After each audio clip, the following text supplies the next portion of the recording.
Olá, sejam muito bem-vindos ao nosso Dose de Cuidado, podcast da Rede Central. Eu sou a Estela e hoje nós iremos falar sobre a saúde mental e o porquê ela deve ser prioridade quando nós pensamos em cuidado com a saúde. E para discutirmos sobre esse assunto, nós convidamos o Dr. Tácito Ribeiro, que é médico, psiquiatra, e ele irá tirar as nossas dúvidas, esclarecer e orientar sobre as doenças e os transtornos mentais. Dr. Tácito, primeiramente, quero lhe agradecer por ter aceito o nosso convite.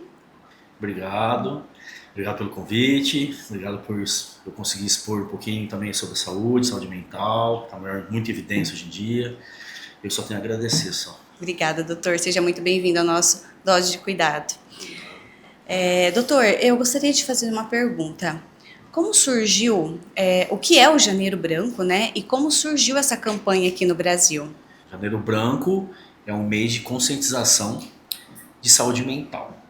O surgimento foi em 2014 por um psicólogo, Leonardo Abrão, em Uberlândia. E desde então tem tomado as proporções devidas, tanto nacionais quanto internacionais, com redes de apoio, para a conscientização sobre os problemas das saúdes mentais, os transtornos e o que pode ser feito para você conseguir, quanto antes, buscar ajuda. Legal, doutor. E é muito importante, né, a gente encontrar recursos precoce para poder diagnosticar uma doença, né, e aumentar a chance de sobrevida dali do indivíduo que está com esse transtorno. Não, com certeza, né? Isso daí, quanto antes, melhor, né? Quanto antes você procurar ajuda. Hoje em dia tem caído muito esse preconceito, né?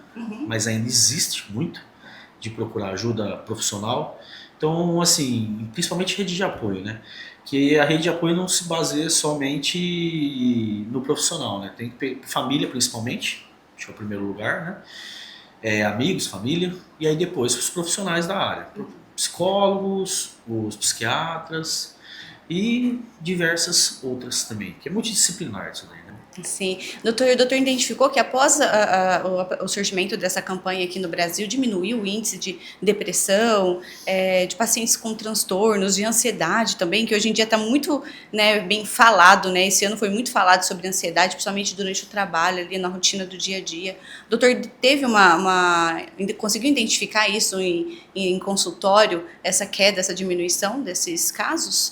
Não, principalmente, na verdade, tem aumentado mais devido à procura. O que tem diminuído é o paciente estar com a saúde mental afetada, né, vamos dizer assim, e não procurar ajuda.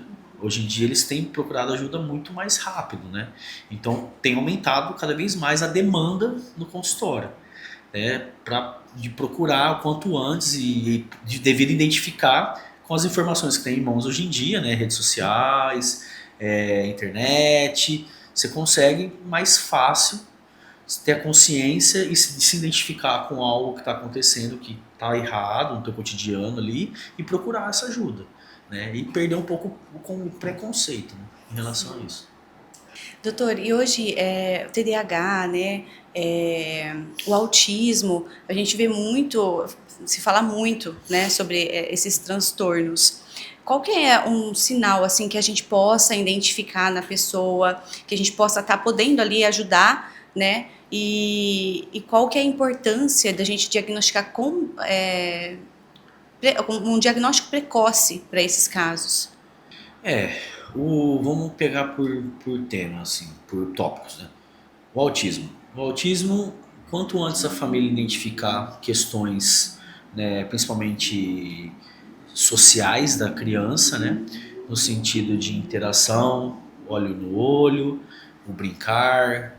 Às vezes eles falam muito da criança andar em pontas dos pés, a sensibilidade a som, a toque, a tato, né, a olfato, som principalmente.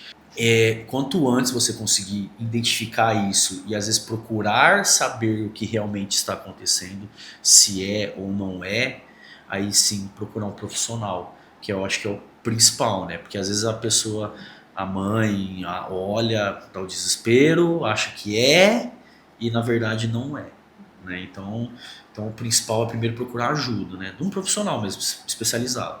Tanto o profissional médico, na parte médica, o psiquiatra, quanto o psicólogo. a parte psicóloga também.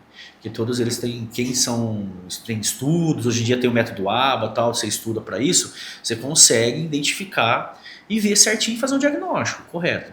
Realmente tem esse diagnóstico, tal, tal. A partir daqui, desse ponto, a gente vai começar o tratamento e ver, né? Porque aí hoje em dia o autismo é grau 1, grau 2, grau 3, aí Asper, que entrou num espectro, né? Hoje em dia. Antigamente não era tanto, hoje em dia entra num espectro. Então muita coisa encaixa, como muita coisa não encaixa também, né? Então tem isso. TDAH. Hoje a maioria que você vê pessoa no consultório hoje é a doutora tem TDAH. O que foi? Mas por quê? Ah, porque eu tô esquecendo, eu tô procrastinando, eu tô desanimado, eu não aguento, e tudo que vem internet. Né? Aí você fala assim, tá, mas a vida inteira, não, foi agora. Começou de agora, um tempo pra cá, agora. Não, então não é assim, né? Então o TDAH geralmente você nasce com isso, né, devido a alterações de neurotransmissores, que é um excesso de neurotransmissores que a pessoa nasce. Por isso que ela tem isso, que as sinapses são muito rápidas, então por isso que elas pensam muito rápidos e pensam muito. E muita informação, né, doutor? É muito de muito. Muito de muito. Então acaba tendo isso daí. Então através disso, a pessoa, porque a criança geralmente é aquela criança, vamos lá, na escola, ou é aquela criança do mundo da lua, né, que antigamente, vou falar antigamente, mas o mundo de Bob e o mundo da lua, né, que é aquela criança voada, ficava na escola, não escuta às vezes os pais chamarem, e o pai sempre reclama, pô, mas você nunca me escuta quando eu te chamo, sempre tá bagunçado o quarto, sempre tá bagunçado, sempre não consegue, sempre esquece as coisas, ou também tem a parte hiperativa, que é aquela criança não para quieta, não fica quieta em nenhum lugar, não consegue concentrar em nada, a não ser quando faz o hiperfoco, que o hiperfoco nada mais é porque ela tem interesse naquilo e aí ela consegue concentrar. E aí ela vai até o final naquilo. Mas é por isso. E aí tem essa parte de aprendizagem, que aí vem o déficit de atenção e tem a hiperatividade. Pode ter os dois juntos e pode ter separados. Então hoje em dia tem muito isso daí da pessoa achar que tem e não é, e não ser. Só que na verdade ela tem às vezes outra coisa que está acontecendo, que é a maioria, ansiedade. Porque está totalmente exacerbado, é muita informação que nós temos hoje em dia. Uso de telas, né, doutor? Muito, né? Tá exagerado o uso de telas. Também não vou tirar eu também por isso não, porque eu também sou. Então, mas, acho que todo mundo tem um pouquinho, né, doutor? Todo mundo tem que se controlar bem isso daqui. Mas a partir desse momento você parece que não, mas as sinapses que fazem essa parte sensorial de ficar olhando a tela toda hora e ficar procurando saber e receber mensagem. Às vezes eu estou conversando às vezes com você e recebe mensagem e aquilo assim parece que não, mas é inconscientemente você ficar querendo saber olhar e se ver e nossa, e já na cabeça começa a pensar, tem que responder, tem que falar, tem que ver, tem que fazer, tem que resolver. Já perde o foco da conversa. Já, e coisa que antigamente não tinha isso, quando não tinha celular. Se eu sentasse aqui com você para conversar, a gente ia conversar.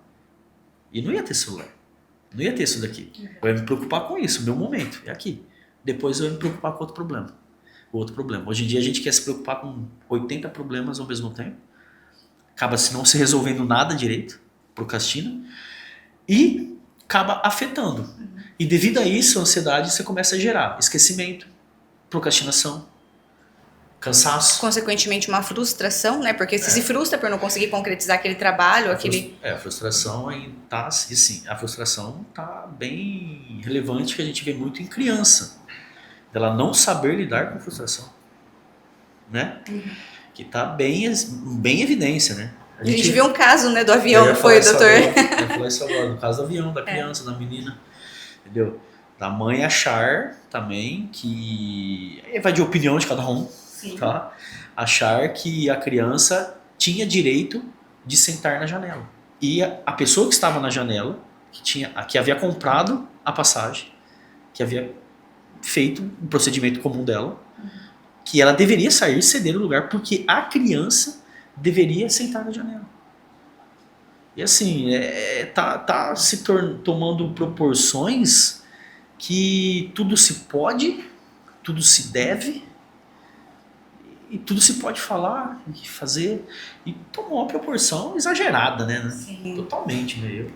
Ô, doutor, e nós estávamos conversando um pouquinho antes sobre o diagnóstico errado, né? Que muitas pessoas às vezes acham que a pessoa tem um TDAH ou tem um autismo e acaba não sendo esse o verdadeiro problema, né? E sim o uso frequente de celulares, de tablets, de TV, e a criança não ter aquela comunicação com outros colegas e até mesmo adolescente, né? Já cresce naquela redoma e não tem esse contato aí com o mundo exterior, vamos dizer assim, né? O que eu vejo, eu vou pegar antes da pandemia e pós-pandemia. Antes da pandemia já existia celular, já tinha-se muito isso. Com a pandemia, crianças, todo mundo, né, na verdade, mas as crianças, todo mundo ficou voltado para dentro de casa. O estudo ficou voltado dentro de casa. Então não existe mais, não existia naquela época, né, naquele período que teve, a interação social. Era tudo via internet. Voltamos, retomamos. Hoje o que eu vejo muito? Mães procurando, porque crianças não querem ir mais para a escola, que querem atestado de continuar ficando online, de não ter interação social nenhuma. Ah, mas você não conversa, você tem amigo? Ah, eu tenho meus amigos na internet. Tá, mas e na escola, conversar? Não precisa. Eles querem ficar naquele mundo. Sim. E o ficar nesse mundo, a interação social, de perder a interação social, parece coisa boba, né? Coisa assim, coisa pequena. Mas isso é muito importante para você ter desenvolvimento de várias áreas cerebrais. Né? Córtex pré-frontal, frontal, medial, singular, toda essa parte que envolve tudo essa afeto, carinho, amor, né, doutor? São as emoções, né? Que aí acaba se a criança não sabe lidar com o dia a dia, gerando muito mais ansiedade para ela e desencadeando procedimentos ou patologias, vamos dizer assim, psiquiátricas, no futuro adulto. Que aí depois ela não consegue se relevar. Isso vai afetar depois o relacionamento profissional, pessoal, amoroso, engloba muita coisa. Então a criança acaba não tendo. Tava falando, né, a gente estava conversando até sobre que eu li uma reportagem esses dias na Forbes, que é uma pesquisa falando que a palavra do ano, desse ano, na parte da saúde mental, chama brain rot, cérebro apodrecido. Por quê? Através de informações, rede social, de ficar ali em tela, está se perdendo a capacidade cognitiva, de aprendizagem, de memória e de emoções. E não só as crianças, que são mais afetadas. Os adultos também. E na época da pandemia, tinha surgido uma reportagem, eu tinha lido um artigo na Inglaterra, falando que depois de 10 anos da pandemia, as crianças iam ser muito afetadas na parte de saúde mental. E a gente tem uma piora aí, eu tô vendo uma piora praticamente, que eu acompanho assim, uns 70% de piora que está acontecendo. É muito irrelevante, né? Tá acontecendo daí. Nossa, e pesado também, né, doutor? Até esse termo cérebro podre, vamos dizer assim, né? É pesado demais para a gente ouvir isso. E é um alerta também para que todos se conscientizem, né? E comecem a mudar as atitudes, né? Pais e mães aí incentivarem os filhos a ter mais contato com colegas e familiares, né? E até mesmo os adultos que estão já também nesse processo interno de tela e de tempo todo só trabalhando e não tendo esse contato com o meio externo, com outras pessoas, também para não nós termos a nossa própria consciência e começar a praticar o contrário, né? Muito, né? Você pegar crianças, hoje em dia a interação social delas é via de jogos, né? Gamers, né? Então conversar é via game. Então eu tenho vários amigos no mundo inteiro, mas é através de rede social, não conhece fisicamente, nunca viu. É sempre uma figura imaginária, uma figura, na verdade, do mundo virtual, que você cria teu personagem para entrar naquele mundo. O adulto, a gente vê muito isso de perda de interação social no sentido de você conseguir sentar numa mesa de bar, de fazer festa em casa. Você vai fazer um churrasco na tua casa, a tua família, teus amigos, todo mundo, na hora que você se pega, todo mundo tá com o celular na mão. E aqui, ó, cabeça baixa com o celular. Tanto que a gente vê muitas soluções assim, muitas alternativas de grupos fazendo isso daí. De pegar e chegar num lugar e falar, ó, todo mundo põe o celular na mesa. Põe aqui. Depois, na hora de ir embora, pega o celular. Senão você não consegue ter mais isso daqui, de interagir, Sim. de conversar. Mas isso é bem agravante, né? Porque agrava diversos sintomas, principalmente ansiedade. Vivemos num país ao qual cada 10 brasileiros, 9,4 tem ansiedade. É muita coisa, não é, doutor? É assustador. E cada 10 brasileiros, 7 tem depressão. No país nosso, tô falando. E o aumento de suicídios acontece geralmente no final do ano, né, doutor? Assim, eles dizem, né, que, pela pouca informação que eu tenho, mas que é em dezembro que sempre acontece os maiores casos. Hoje tem estudos falando que tem o Setembro Amarelo, a campanha, tudo, né, do Setembro Amarelo, mas não é no Setembro Amarelo que tem o maior índice de suicídio, né? É em dezembro. Por quê? Festas. No sentido que afetivas, familiares. São momentos que todo mundo tá se juntando de novo, de perdão, de repensar no que você fez no ano ou na vida. Isso afeta quem tem já o transtorno, a depressão, está passando por isso, acaba acometendo, agravando mais e às vezes encorajando a pessoa a fazer o ato. O maior índice de suicídio é em dezembro, que a gente vê. Tem campanhas, assim, tem cidades assim que, em termos de pontilhão, toda essa parte que tem, eles fizeram campanhas de fechar, para evitar de ter.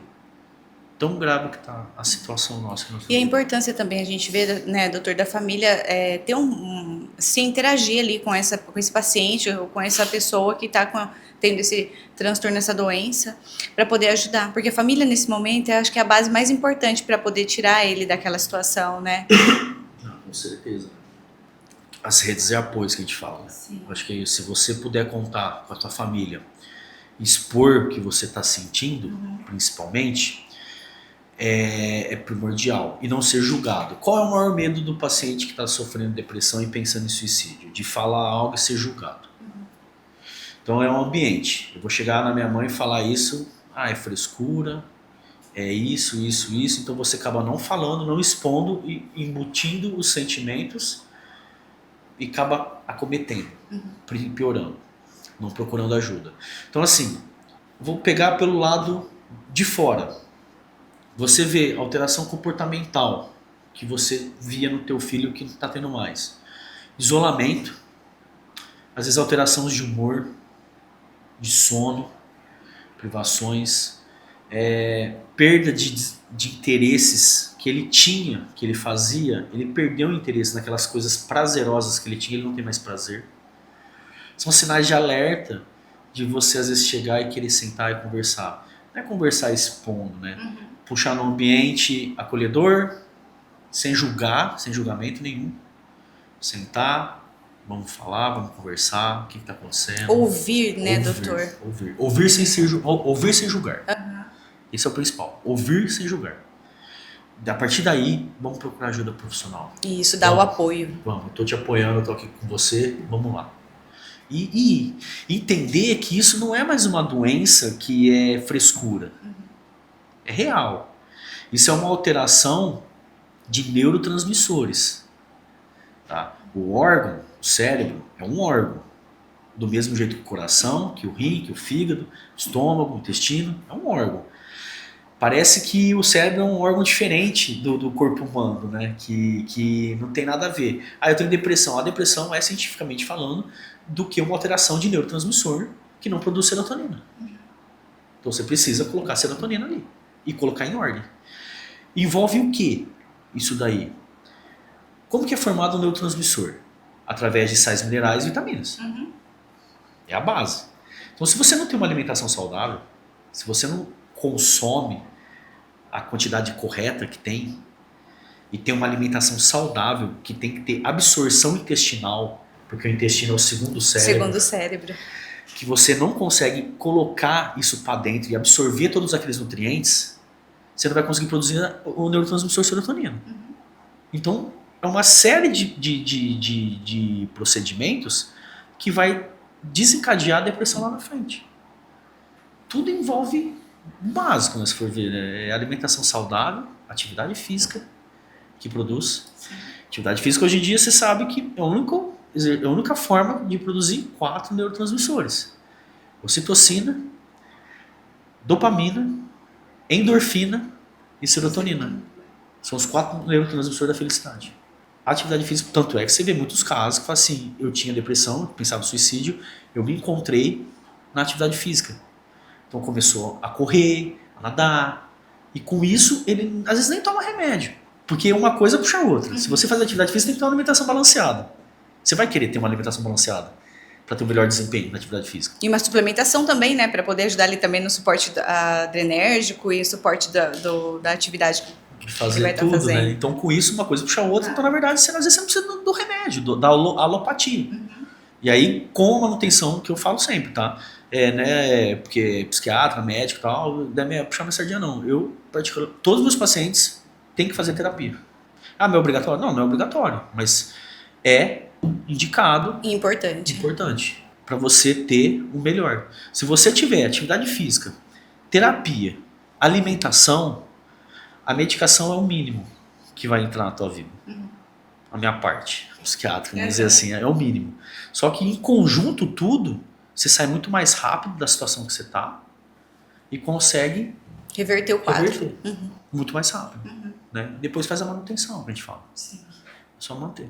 Doutor, e as escolas hoje, elas estão preparadas, os professores, para lidar com esse público, né, com os alunos que estão já, por todo esse processo de transformação?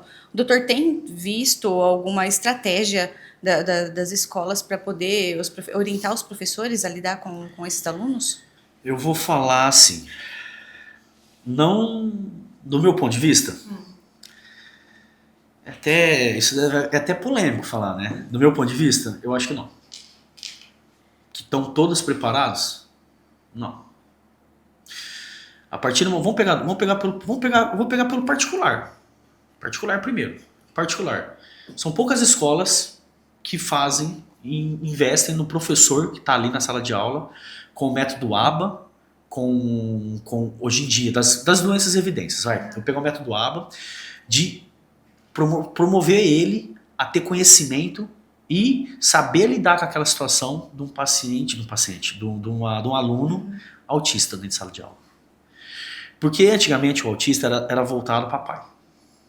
É a pai. E hoje em dia não é. Tem que ter interação social. Tá? Então assim, tem muitas escolas que estão tendo. Crianças autistas, tudo isso daí. Todas são preparadas? Não. Todas querem fazer isso? Às vezes querem. Mas assim, faz o teu bolso, se você quiser. Então assim, é difícil. A situação que a gente vive hoje em dia, num país que a gente vive, é difícil falar assim, vou tirar do meu bolso, eu quero. Mas é caro e eu vou lá e fazer sozinho isso daí.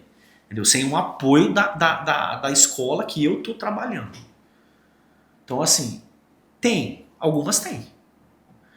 E essas que tem, assim, a gente vê e elas ficam em cima, e bate em cima, e vê. E é muito legal isso daí, de ver o apoio que eles dão. Então, não é para a criança só, para os pais. Né? A importância, a segurança que se transmite para os pais. De botar e saber que teu filho está sendo bem cuidado, que está sendo ali, que está sendo educado. E saber dar a orientação correta também para lidar com com essa criança em casa. A questão do SUS, quantos casos que a gente está vendo hoje em dia na internet, na Fantástico, Globo, na rede de televisão, mostrando as professoras de creches ou de escolas públicas como que estão tratando essas crianças autistas. De gritar, e às vezes filma. Teve caso da mãe mandar o celular, botar gravando na mochila e gravou a professora xingando, gritando, pegando pelo braço. É difícil lidar.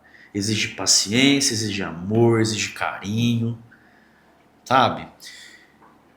Exige muito de muito. E para eles também.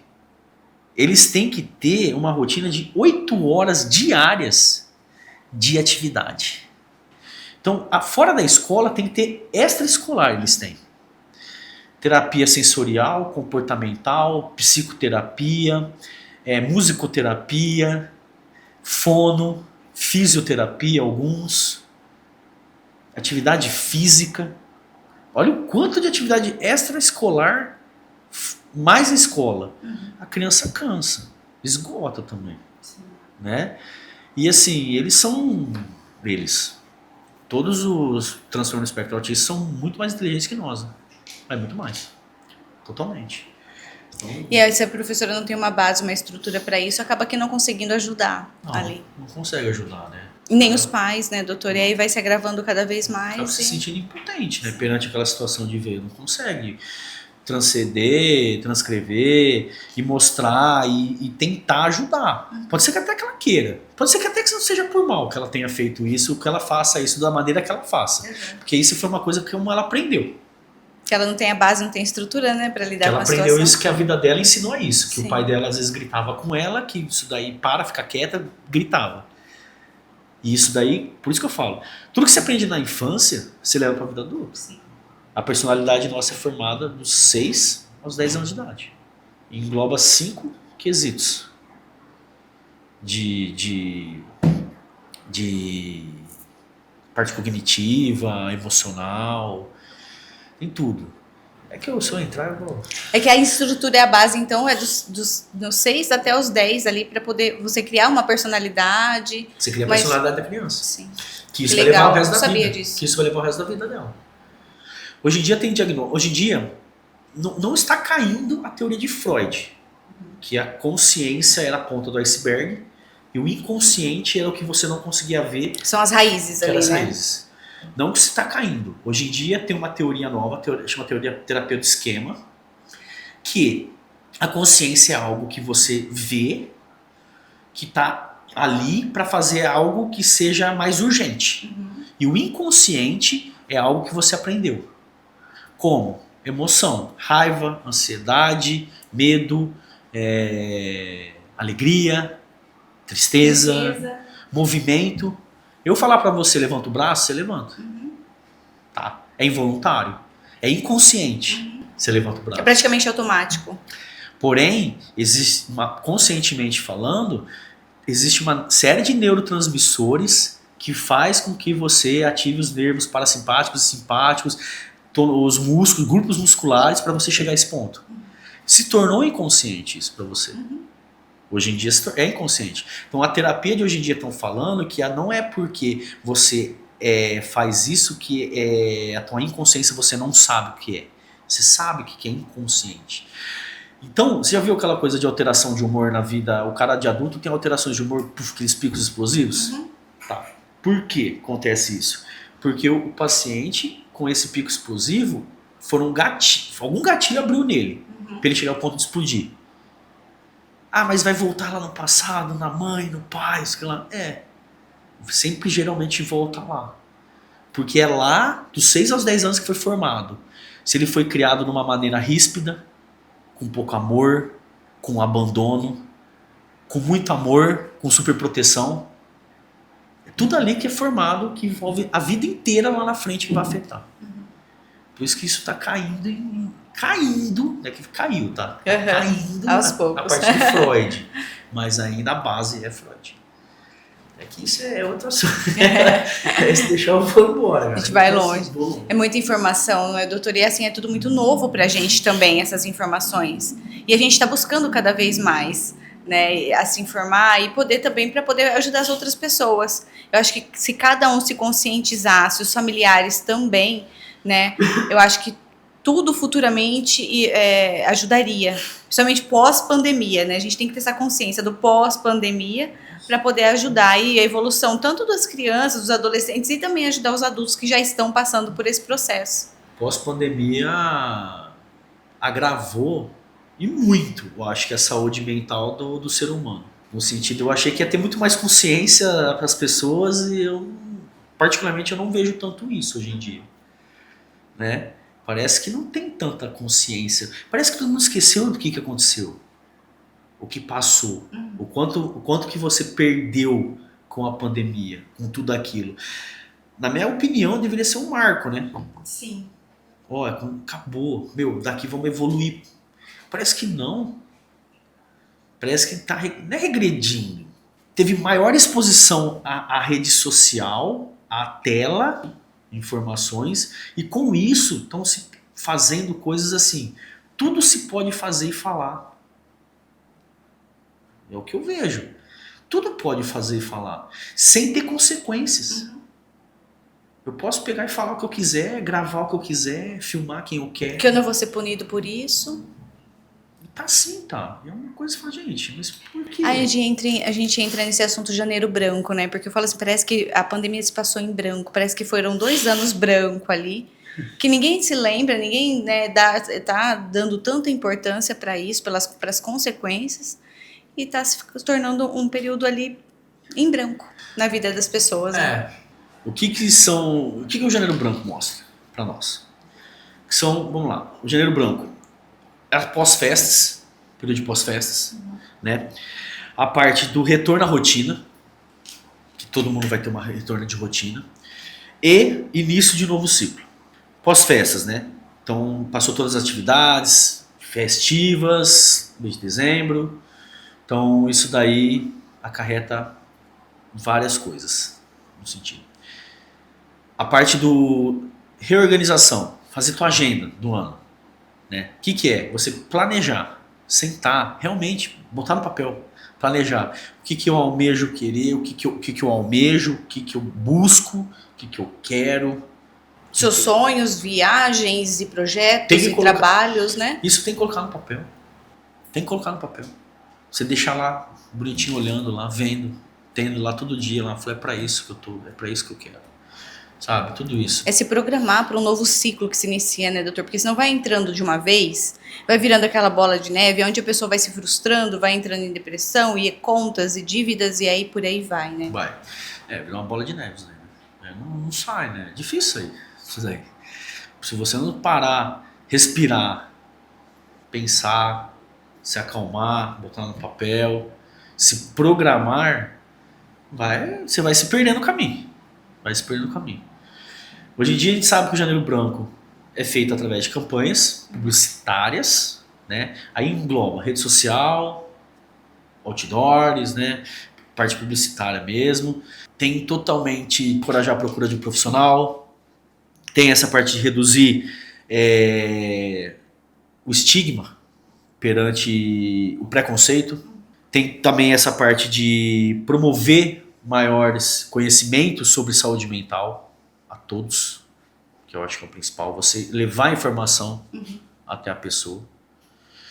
Então, Janeiro Branco seria mais somente isso assim, né?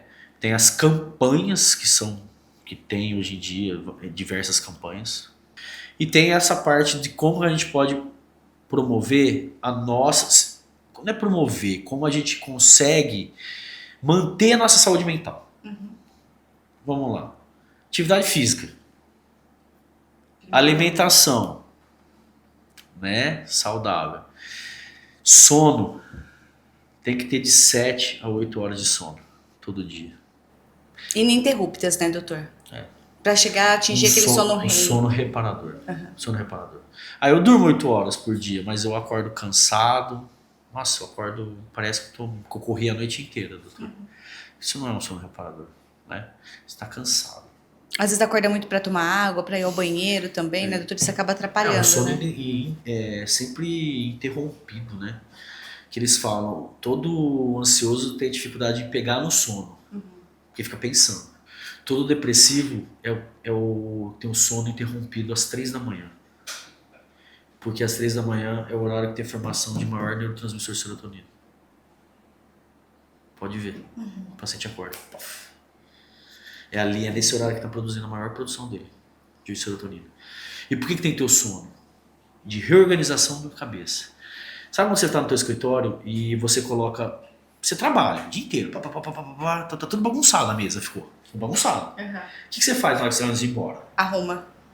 Organiza Para tudo. no outro dia... Chegar, tá tudo organizado e começar um novo dia. Isso é teu sono.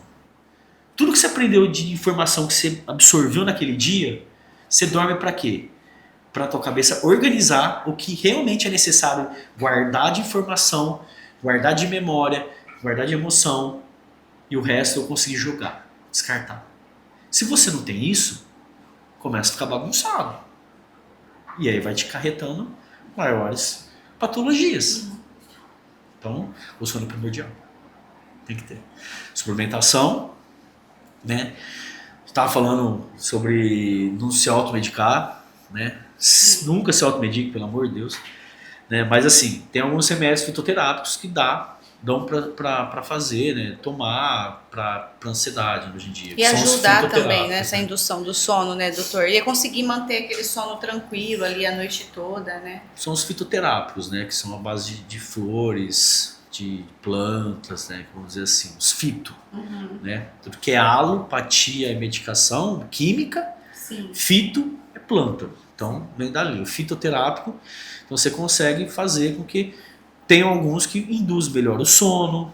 Maracujá, que a avó falava, vai, toma aí maracujá. Camomila, erva cidreira, chá de melissa. Nossa, chá de melissa é muito bom. Molungu. Tem também. E assim, começar sempre com a parte mais natural, né, doutor? Aí sim, se caso não resolver o problema, aí o doutor já entra, né, no caso dos medicamentos alopáticos, né, que aí são controlados, aí já age a nível cerebral mesmo, né?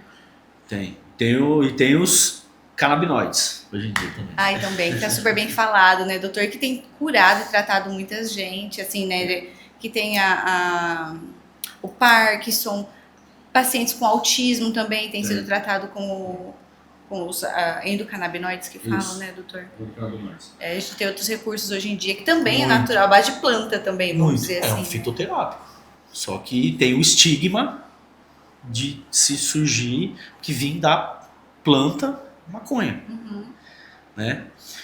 Que, na verdade, só foi proibida no Brasil em 1950 devido que na época nos Estados Unidos tinham proibido a heroína, a cocaína, e no Brasil tacou no meio a maconha. E eles têm que entender que a maconha não é a maconha fumada. É totalmente diferente. A maconha, você tira a medicação do caule. É um extrato, não é, doutor? Extrato, eu estou tirando do extrato do caule da planta. E não é a maconha que você vai fumar. É medicinal. Desde do solo, que eu preparo, o que tem de sais minerais lá, de metal pesado lá, até a semente que eu planto, como eu rego aquela semente, como eu cultivo aquela planta, como eu extraio o óleo dali, tudo é controlado. Se você tem um descontrole dali, você perde o lote inteiro. Perde o lote. Então você meio que, é ruim. Tem muito cádmio, tem muito cobre. Cara, esquece. Não pode ter poluentes, né, doutor? Tem que ser a planta e o extrato mais puro para poder dar um bom tratamento ali pro paciente. E tem. Aí assim, tem colegas que não acreditam, que não tem evidências e tal. Tem evidências.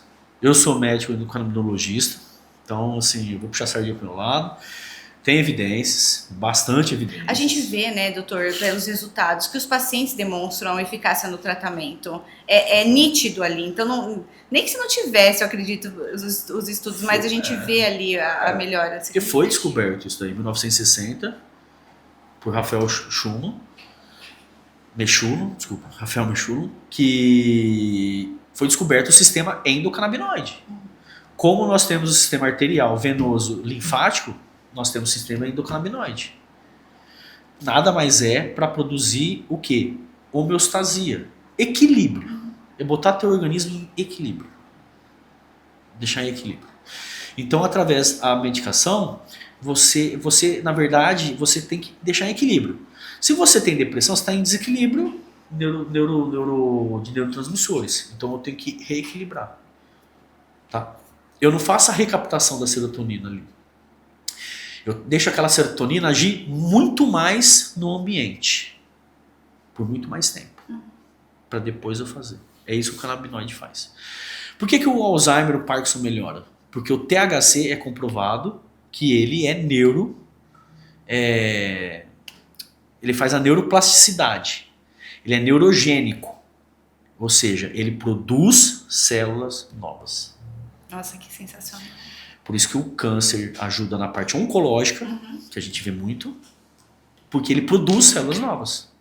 Ah, então, vou fumar e tá numa coisa. Não, porque o fumar, você está colocando uma quantidade exorbitante de THC no teu organismo. Fora que não é um produto límpido, límpido, psicoativo, né? Fica o psicoativo. Então, o que eu coloco é uma dosagem correta, prescrita, que eu sei que ali eu tenho X miligramas de THC.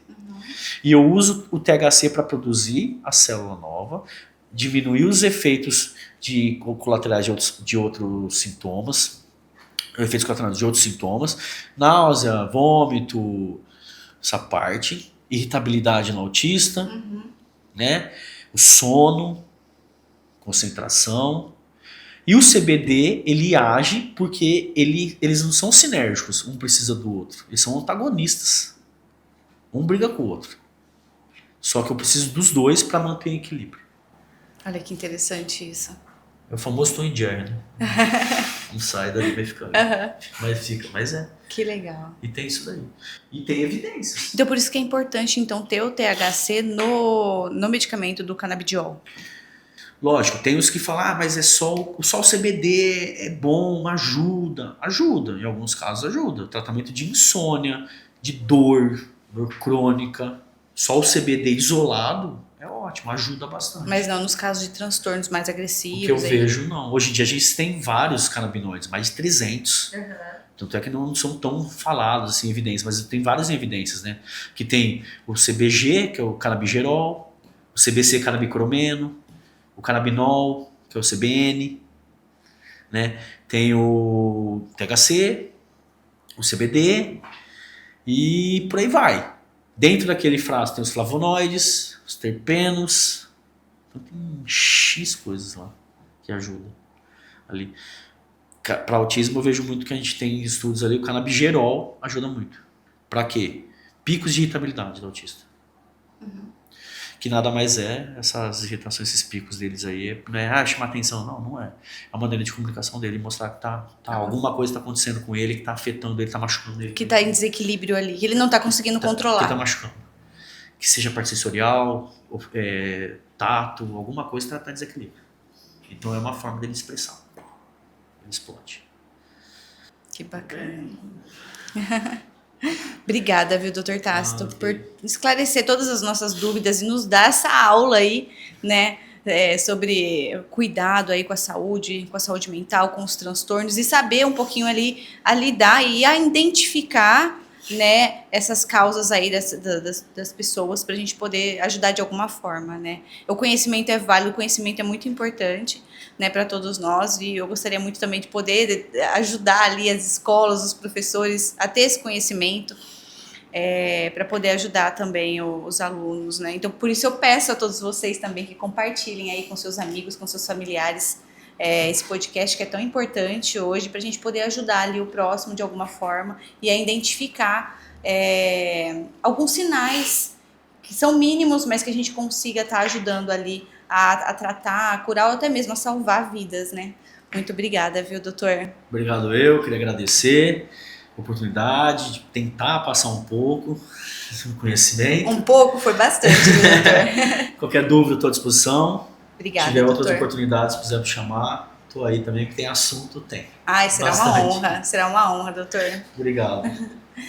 Obrigada a todos, até um próximo podcast Dose de Cuidado, e uma dose de cuidado a cada dia.